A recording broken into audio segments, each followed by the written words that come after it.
welcome to Peering University.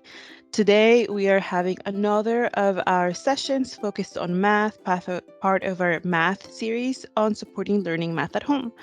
And today we have with us Gabriel Cartagena, and he is going to talk to us about how to support students doing secondary math. My name is Gabe Cartagena, or Gabriel Cartagena, and I'm the Director of Secondary Math, and I'm very excited to share with you a little bit more about our secondary math curriculum and what are some things that you can do at home with our students to really support them in their journey.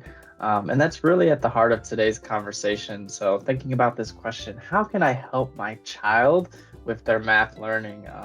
It's a question that I do also with my own daughter who's attending one of our DCPS math schools. I'm really trying to think, how do I support her at home? I know she's doing math in her school, but what are some conversations that we can have at home? What are some instructional resources and activities that we can do? And so I'm hopeful that after today, you'll have some insight and just some things and strategies that you can do with your own kids at your home as we think about middle school and high school math. So first, I want to take a moment just to talk about our new secondary math curriculum called Illustrative Mathematics.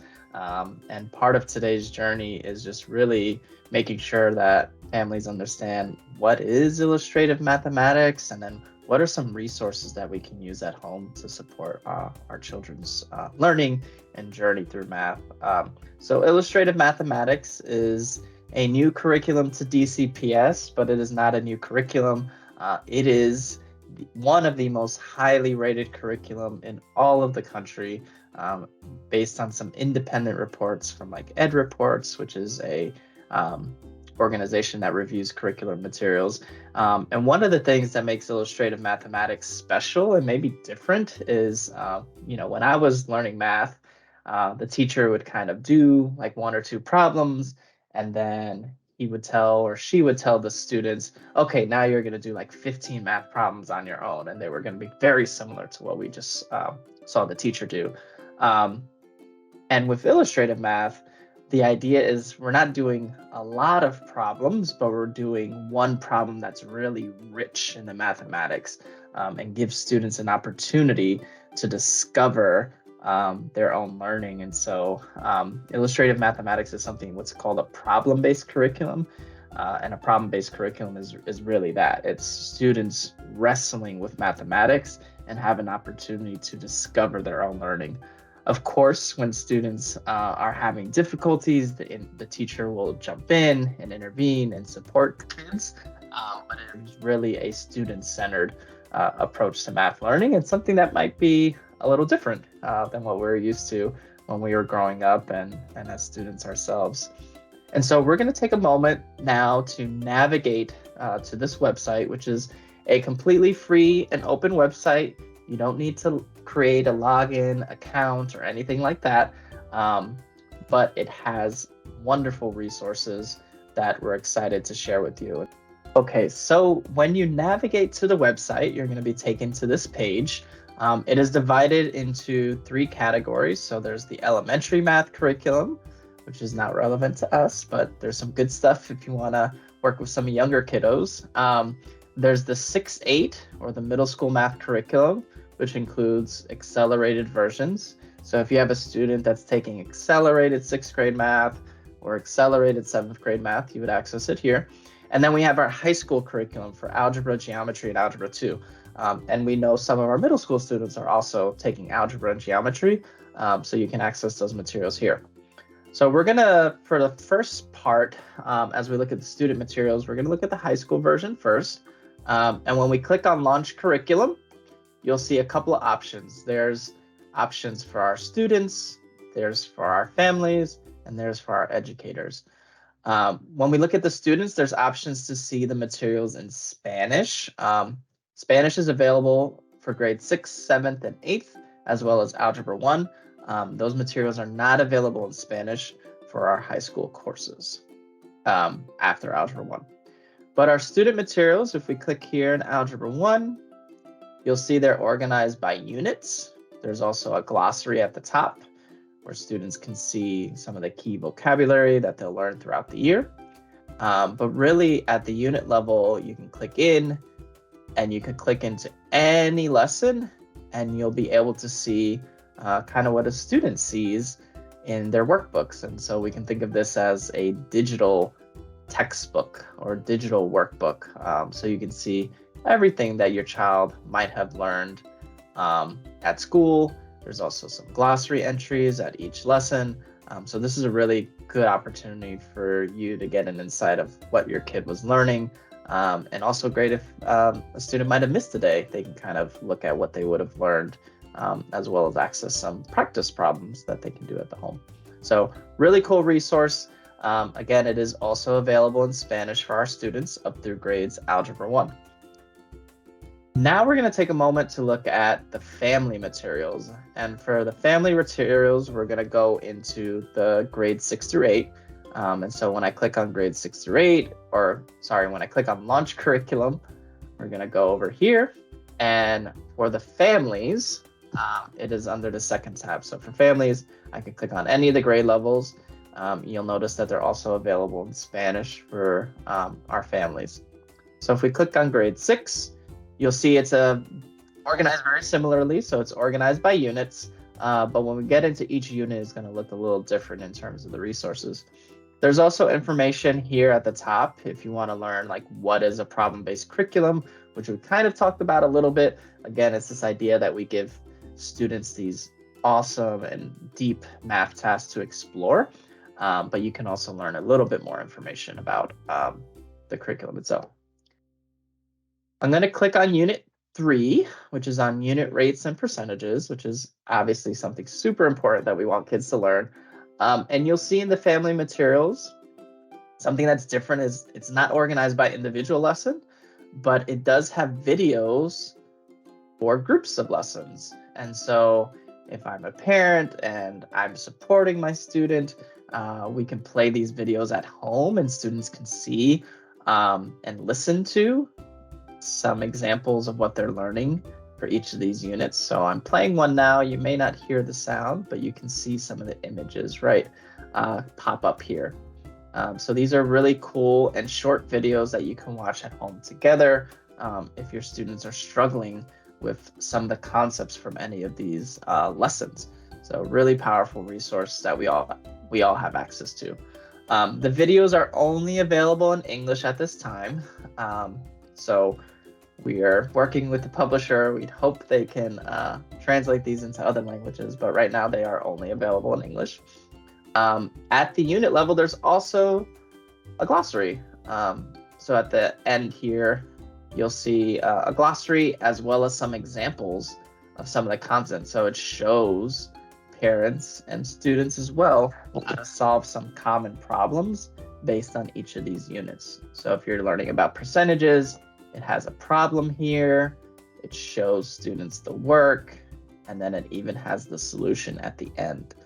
So this is a really cool resource if your kid comes home and they're saying, Mom or Dad or Grandma or Grandpa, guardian, I'm having difficulties doing some of these problems. You can go into the parent resources and you might find a similar problem that you can use to support your child.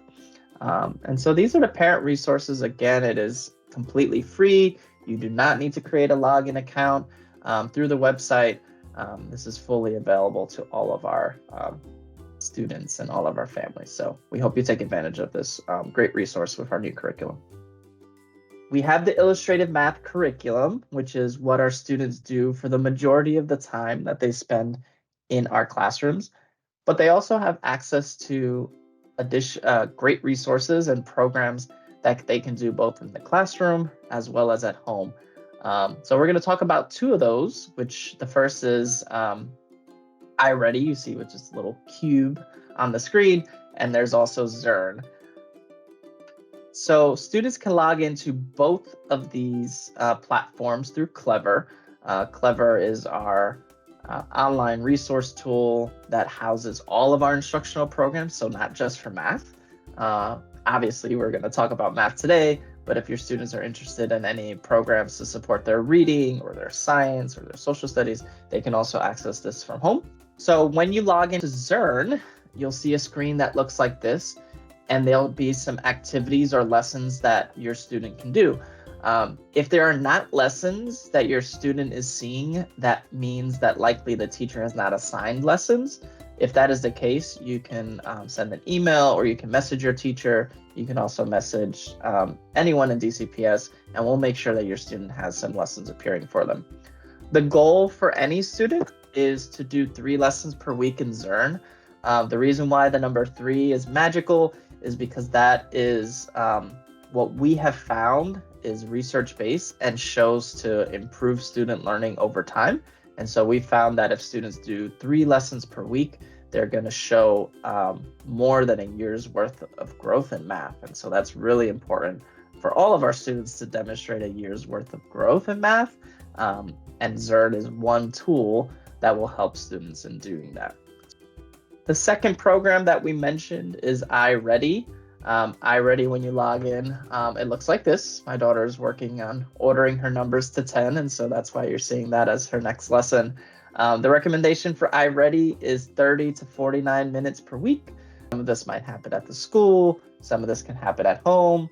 If you don't know if your student is doing it at school, just do it at home anyway. It's not going to hurt. Like we like to say, the more the merrier. And so you can never do too much math. However, you can probably do too little math. And so if you're debating whether or not to do iReady at home, the answer is yes. Same with Zearn. If you're debating whether or not to do it at home, you don't know if it's happening at the school, the answer is yes. Do it anyway. It cannot hurt your child. It can only help support their learning and support their identity in mathematics. I do have a couple of questions that parents have shared with us before. It's only 3 questions. Sure. The first is, what is the easiest way to keep track of what my child is learning in class? Yeah. So one of the best ways to keep up with what your kid is learning is to ask to see their notebooks, or ask your students, what did they learn today in class? Some students keep their notebooks in schools. We have, students that use lockers and things like that, teachers that keep the notebooks in the classroom. And so you may not be able to see your student notebook every day, but you can always ask them, hey, what was your learning goal for today? Or, hey, how are you doing in math? And those are the best ways that you can find out what they're learning. And you can always contact the school. I think schools are always interested in hearing from parents. And so reaching out to the teacher directly to find out what they're learning is a great way. Thank you. So what are some ways that as a parent I can know if my child is progressing in math? So if I see them do, the iReady and Zearn, aside from seeing them move from lesson to lesson, how do I know that my child is improving their math skills? Yeah, I think when we're talking about the instructional programs, iReady gives a report when students complete a lesson. You can see what their percentage they got on the lesson. And so we're really looking for students to pass 80% of the lessons that they take. And so that is a really good indicator for you to see how your students are progressing with iReady. Zearn will provide supports for students as they're completing lessons. And so you can see when your student is on Zearn, if they're needing a lot of hints and things like that, that might suggest that they can use additional support, or maybe you wanna do some of those lessons with them, which is totally okay. And a lot of times kids are learning the material for the first time, so we expect them to require hints and we expect them to kind of go through that struggle. It doesn't mean that your student is incapable of doing math. It just means they're still on this path towards mastery. Additional things that you can look at is, your students' grades. Generally, their grades kind of reflect how much they're learning in math class. And then we also have our assessments that students are taking in the middle grades. They take their iReady diagnostic, which gives you an idea of how they're performing in terms of grade levels. So you'll see if your student is on grade level or slightly below grade level. Again, if your student is slightly below grade level, that is okay. That does not mean that they're not a math person. It just means that they have some catching up to do, and doing things like iReady and Zearn at home is going to get them caught up.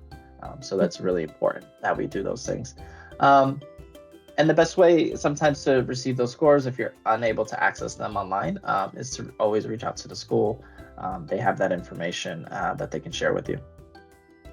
That's useful to learn because sometimes it's hard to see my child struggle when they're doing math. And this is something that we hear from a lot of parents, that the child is struggling with the homework, but that could be a productive struggle. Yeah, we want to see kids struggle. Where there's no struggle, there's no growth, and where there's no struggle, there's no learning happening. If your kid is going through the math so easily, that probably means it's not challenging enough, right? And so that practice is not having the intent that we wanted to. So struggle is good, and we love struggle. We have something on our refrigerator that says we love mistakes. So when kids make mistakes, they're learning. We just want to keep them from getting to the point that they get so frustrated with the mistakes that they want to give up. So what happens if I'm using the website that you showed us to support my child at home? My child is doing the recommended lessons and time in Zearn and iReady, and they're still struggling. Like, what if my child still needs more supports after using the resources you mentioned? Like, what should I do next? Yeah, I think when we're seeing students continue to struggle, it's best to have conversations with the schools to learn, what are we seeing. Sometimes, seeing kids struggle or seeing scores not going up or grades not going up, that doesn't tell the whole story, right? Sometimes it can be that there's something going on with the student. They might have some challenges, or they feel like socially they're not getting along in their classroom, and so they feel isolated, and that might impact their learning. So there's a social emotional component of that. Or two, they have a different style of learning, or they're very good with their hands, and so they might need the use of manipulatives to support their learning. Or they might be very visual, and when they have opportunities to see visual diagrams and graphs and things like that, they do really well. But then when it's more abstract, like equations and symbols, they're struggling. So I think the best thing to do is to try and find out what is it that they're struggling with, and then how do we address those particular struggles, because there's not one universal answer, and it's going to vary from student to student.